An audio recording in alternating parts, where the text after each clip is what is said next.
الحمد للہ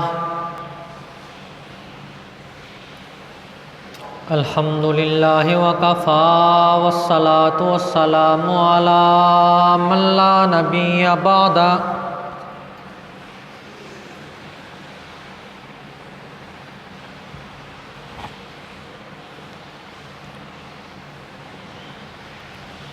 ارسلہ بالحق بشیرا ونذیرا وداعیا الی اللہ بإذنہ وسراجا منیرا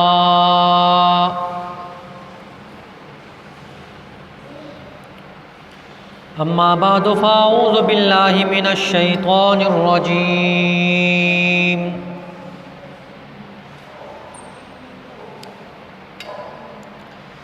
بسم اللہ الرحمن الرحیم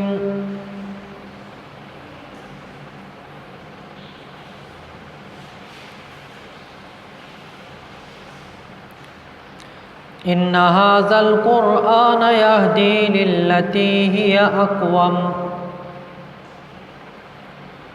ویبشر المؤمنین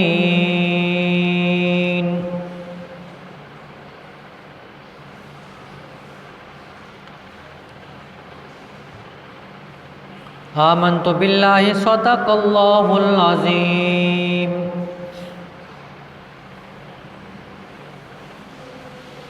وبلغنا رسوله النبی الکریم ونحن على ذلك لمن الشاہدین والشاکرین والحمد للہ رب العالمین۔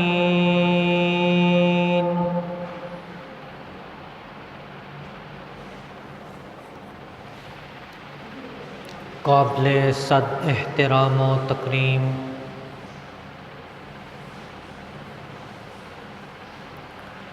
میرے واجب الاحترام دوستوں، بزرگوں، عزیز نوجوان ساتھیوں،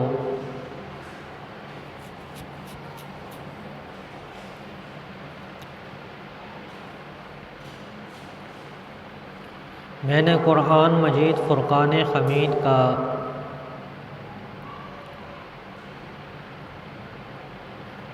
ایک حصہ تلاوت کیا ہے۔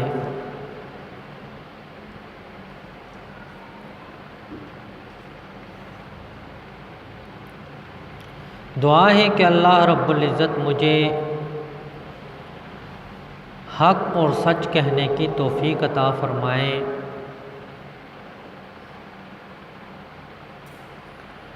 سننے اور سنانے کے بعد مجھے بھی اور آپ کو بھی عمل کرنے کی توفیق عطا فرمائے۔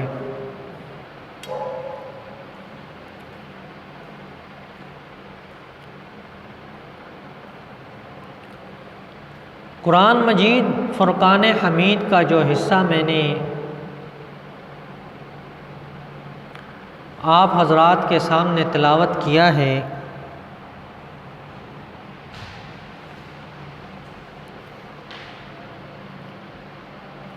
اس میں اللہ رب العزت نے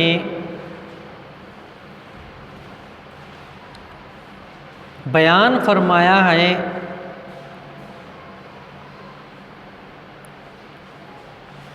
کہ یہ قرآن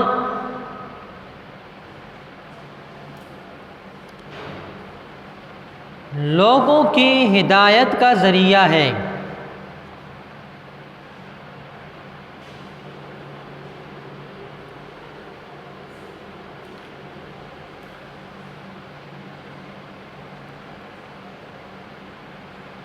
اب ہدایت کیسے ملے گی قرآن سے؟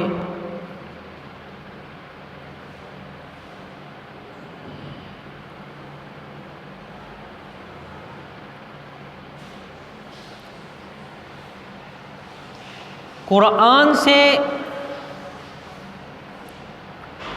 بے شمار واقعات ایسے ہیں کہ لوگوں کو ہدایت ملی،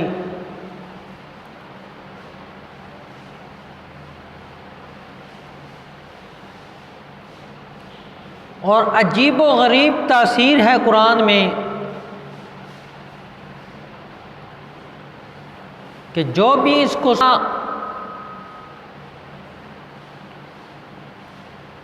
خود بخود اس کا دل پلٹ جاتا۔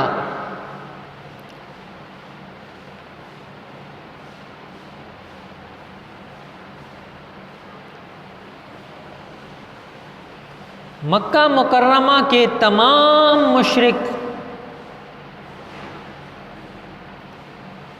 وہ سب کے سب اس کوشش میں رہتے تھے کہ ہمارا آنے والا مہمان، ہمارے بچے، ہمارا کنبہ، ہمارا قبیلہ قرآن کی آواز نہ سنے۔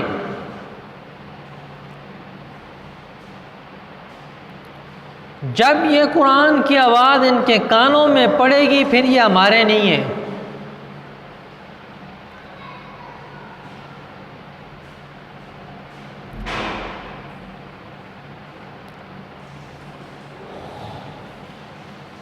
کیونکہ قرآن جب انسان سنتا ہے تو اس کو ہدایت مل جاتی ہے۔ اب قرآن کو سنے ہی نہ اور کہے مجھے ہدایت ملے، یہ بڑا مشکل ہے۔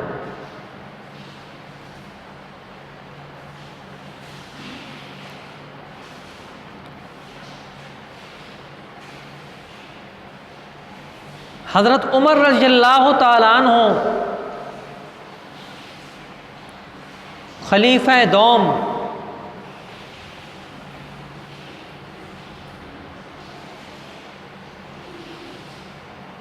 نبی کریم صلی اللہ علیہ وسلم نے ان کے گھر سے رشتہ کیا۔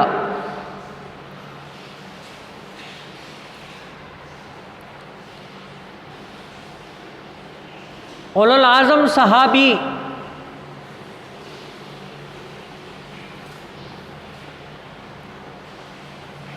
اور انتہائی سخت طبیعت کے مالک،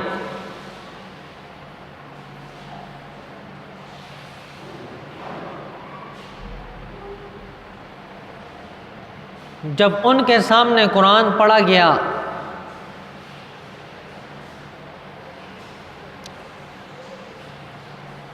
تو ان کا دل بھی نرم ہو گیا۔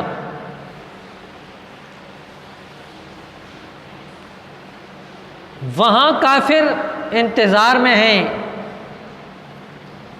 کہ ابھی خبر آتی ہے محمد الرسول اللہ قتل ہو گئے ہیں، عمر نے ان کو قتل کر دیا ہے، اور یہاں تقدیر بیٹھ کے ہنس رہی ہے ان پر کہ تم کیا سوچ رہے ہو، کیا ہونے جا رہا ہے۔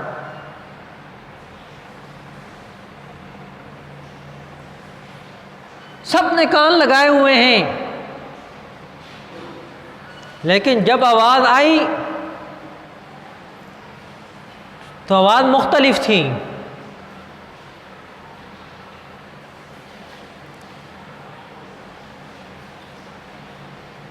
آگے آگے عمر رضی اللہ تعالیٰ عنہ ننگی تلوار لے کے جا رہے ہیں،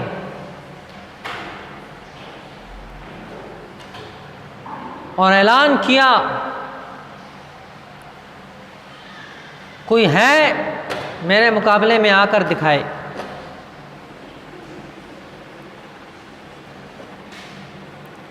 اور کعبۃ اللہ شریف کا دروازہ کھول دیا۔ اس کے بعد مسلمان کعبہ میں نماز پڑھتے تھے۔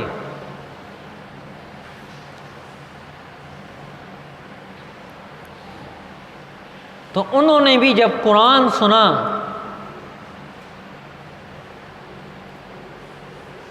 تو اللہ نے ان کو ہدایت عطا فرما دی۔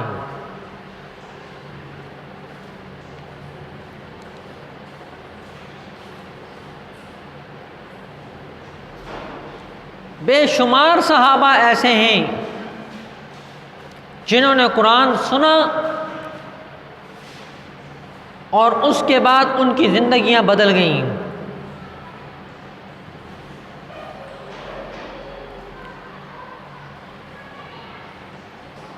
ابو جہل نے سب کو جمع کیا، جتنے بڑے بڑے سرداران تھے سب کو بلایا، ادھر آؤ جی۔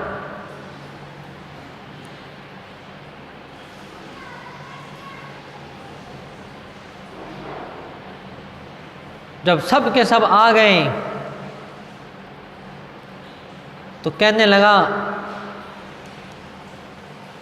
کہ کوئی حل بتاؤ کہ قرآن کی آواز دب جائے۔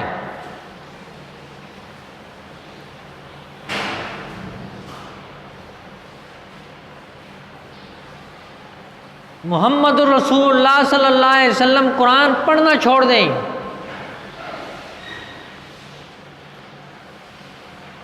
ان کی آواز ہمارے کانوں تک نہ پہنچے۔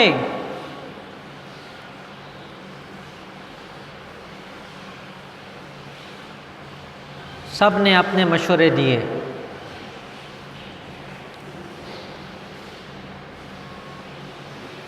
کہ یہ کرنا چاہیے، وہ کرنا چاہیے۔ ایک نے کہا کہ کوئی ایسی مغنیہ ہو جس کی آواز خوبصورت ہو، اچھا گانے والی ہو،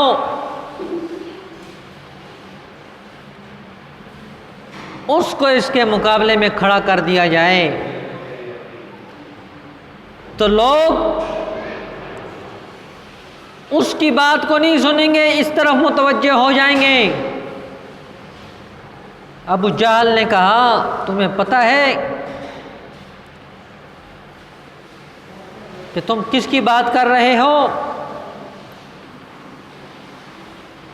یہ تو بس ابتدا کرتا ہے تو لوگ دوڑ پڑتے ہیں، مغنیہ کو کس نے دیکھنا ہے؟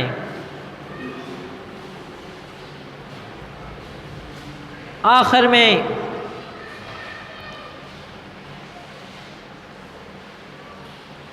انہوں نے مشورے میں طے کیا کہ جب قرآن پڑھا جائے تو تم سب کے سب شور ڈالا کرو، چیخو پکارو، واویلا کرو، تو اس کی آواز دب جائے گی۔ یہ پروگرام ختم ہوا اور چل پڑے۔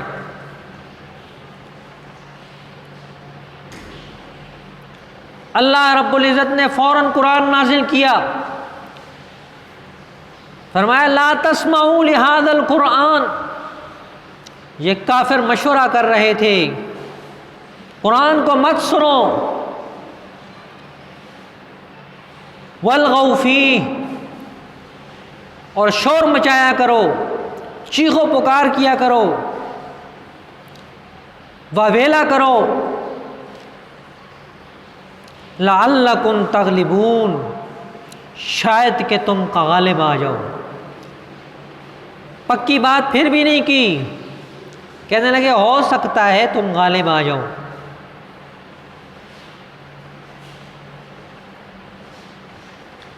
اللہ رب العزت نے فرمایا فَلَنُذِيقَنَّ الَّذِينَ كَفَرُوا عَذَابًا شَدِيدًا، کہ میں نے ان کافروں کے لیے سخت ترین عذاب مقرر کیا ہے جو ان کو چکھایا جائے گا۔ آدمی چکھتا ہے نا چیز کو، تھوڑی تھوڑی لطف آتا ہے، اس طرح عذاب تھوڑا تھوڑا دیا جائے گا کہ ان کو درد ہو۔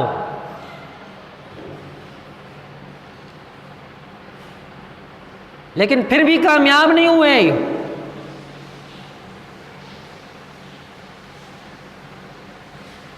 طفیل بن عمرو دوسی رضی اللہ تعالیٰ عنہ حج کے لیے آئے،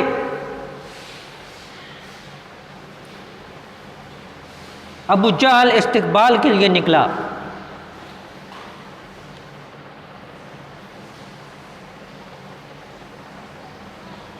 اور اس کو عام رستے سے ہٹا کر دوسرے رستے سے لے کے گیا، دور سے۔ انہوں نے پوچھا کیا وجہ ہے، رستہ کیوں بدل دیا ہے؟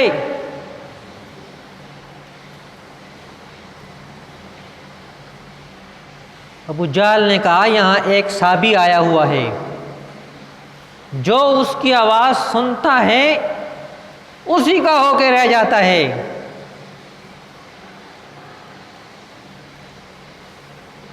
میں نے تجھے بچایا ہے کہیں تیرے کانوں میں آواز نہ پڑ جائے،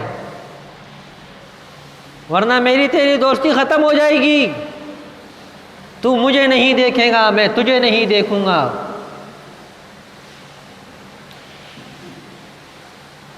تقدیر ہنس رہی ہے اس پہ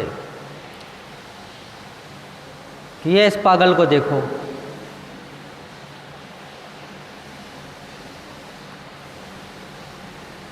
رات کو قیام کیا ابو جہل کے گھر میں، دین کے دشمن کے گھر میں رات رہے۔ صبح جب نکلنے لگے تو اس نے اور ہدایات کی، کہا کانوں میں روئی ڈال لو، بالکل آواز نہ آئے۔ انہوں نے کانوں میں روئی ڈال لی۔ کعبہ شریف میں آئے، دل میں سوچ رہے ہیں پتہ نہیں کیسا آدمی ہوگا کہ پورا مکہ ڈر رہا ہے ان سے۔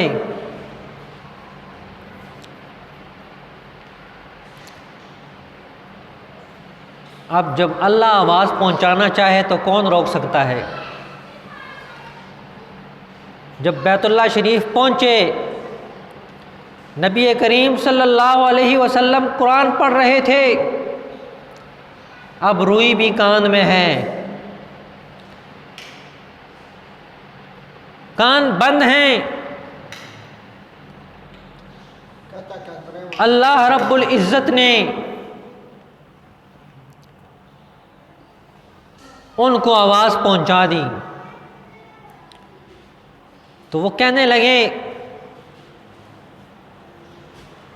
کہ میں سمجھدار آدمی، بادشاہوں کا کلام میں نے سنا ہے، شاعروں کا کلام میں نے سنا ہے، لوگوں سے اٹھنا بیٹھنا میرا ہے، اتنی خوبصورت آواز ہے اور کلام بھی خوبصورت ہے، کیوں نہ سن لوں، پتہ تو چلے کہ جھوٹا ہے یا سچا ہے۔ انہوں نے کان سے روئی اتار دی، اور جب قرآن سنا اسی وقت دل میں قرآن بس گیا۔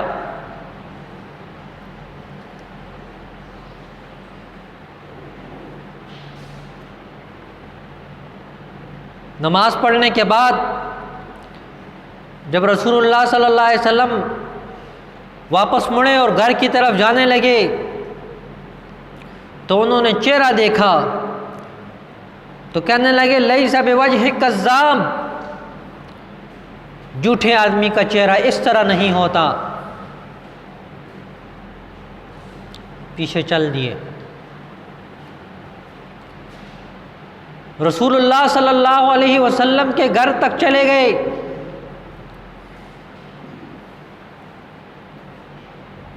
آپ صلی اللہ علیہ وسلم نے پوچھا کیسے آنا ہوا؟ بتایا کہ اس طرح مجھے روکا گیا، کانوں میں روئی ڈالی گئی، باہر شہر کے باہر کے راستے سے لایا گیا، لیکن میں نے جب آپ کا قرآن سنا تو مجھے علم ہو گیا کہ آپ جھوٹے نہیں ہیں، کلمہ پڑھا اور مسلمان ہو گئے۔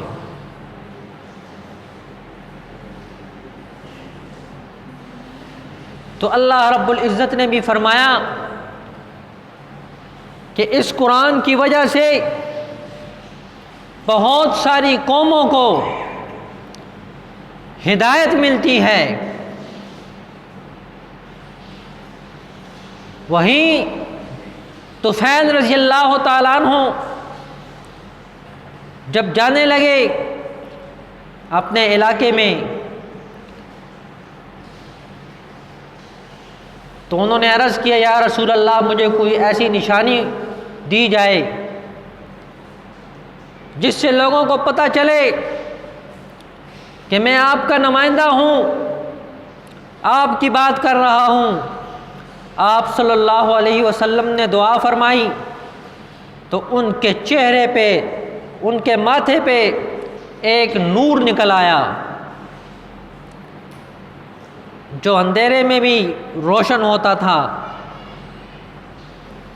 جب گاؤں کے قریب پہنچے ان کے دل میں خیال آیا کہ کہیں میری قوم یہ نہ کہہ دے کہ اس نے اسلام قبول کیا تو اس کے ساتھ نحوست آ گئی۔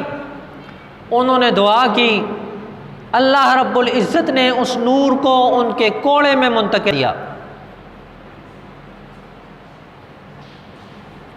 اور دوست قبیلہ سارا کے سارا مسلمان ہو گیا۔ تو میرے واجب الاحترام دوستوں بزرگوں،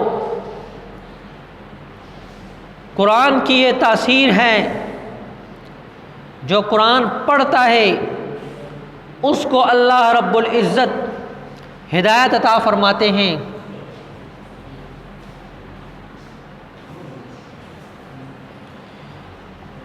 اور بے شمار قومیں ایسی ہیں جن کو اللہ رب العزت نے قرآن کی وجہ سے ہدایت دی۔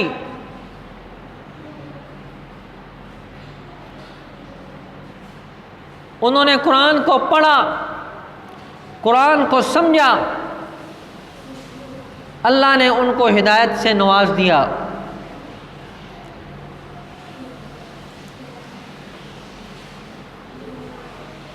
عبداللہ ابن سلام رضی اللہ تعالیٰ عنہ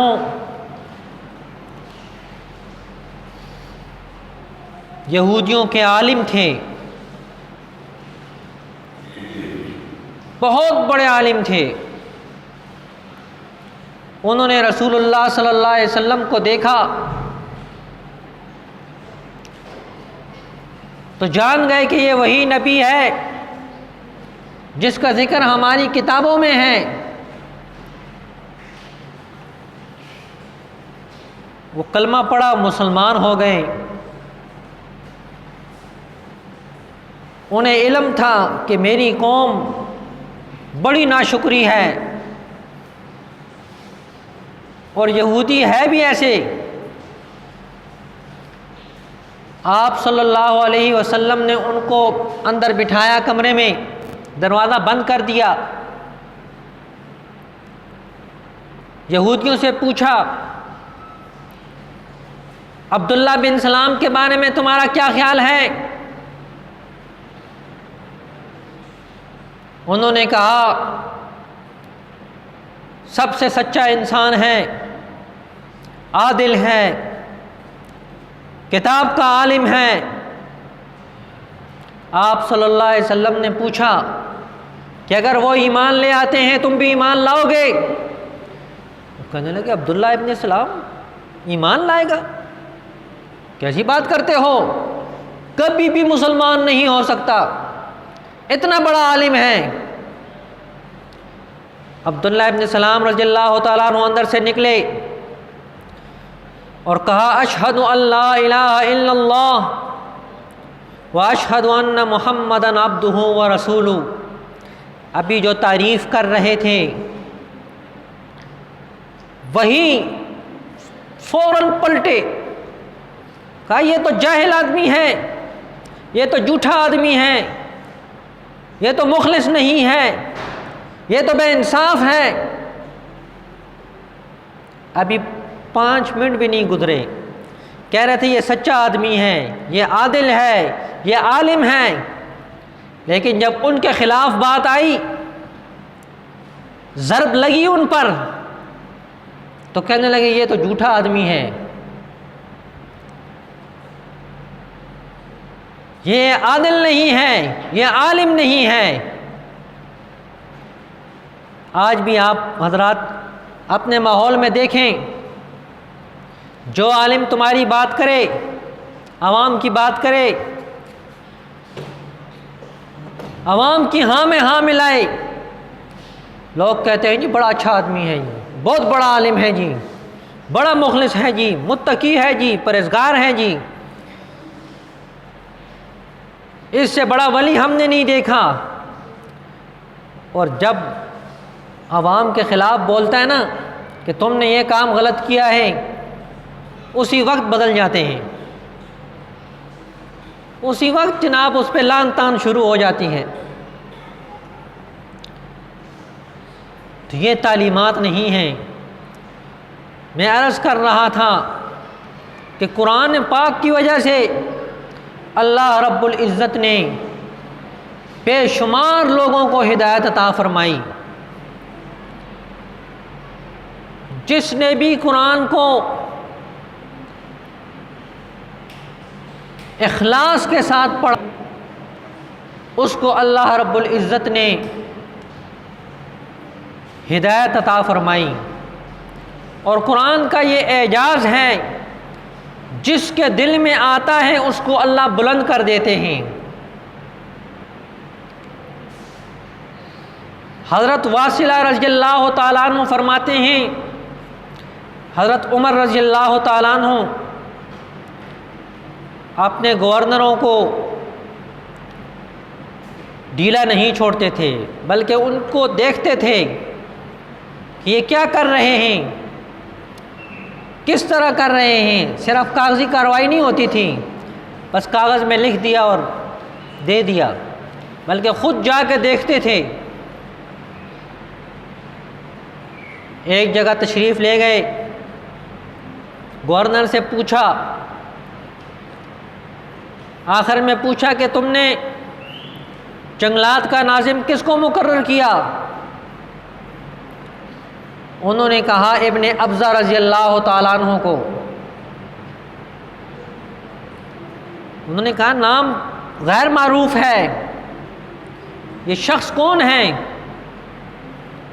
انہوں نے جواب دیا کہ یہ ہمارا غلام ہے۔ پھر اعتراض کیا کہ آپ نے غلام کو اتنا اونچا درجہ کیوں دیا،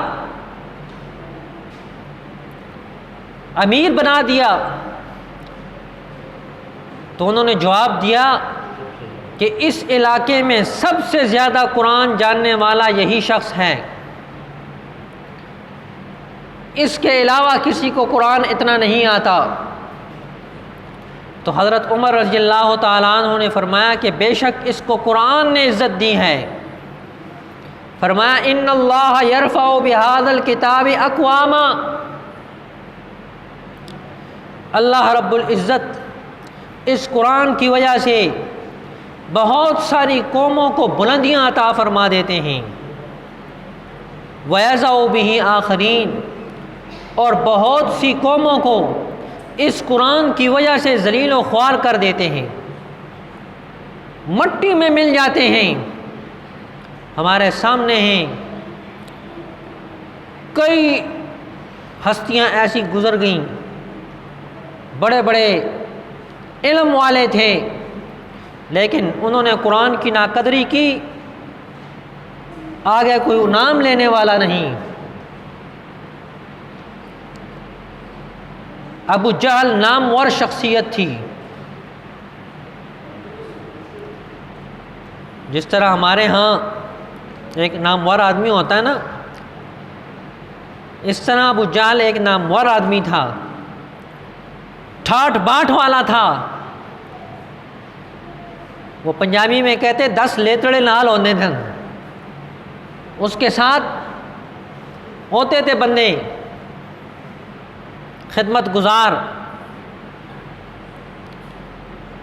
لیکن قرآن کو اس نے پش پش ڈالا، مقابلے میں آیا۔ اللہ رب العزت نے بدر میں ایسا ذلیل کیا کہ آج تک اس کا نام و نشان نہیں۔ حضرت بلال رضی اللہ تعالیٰ عنہ،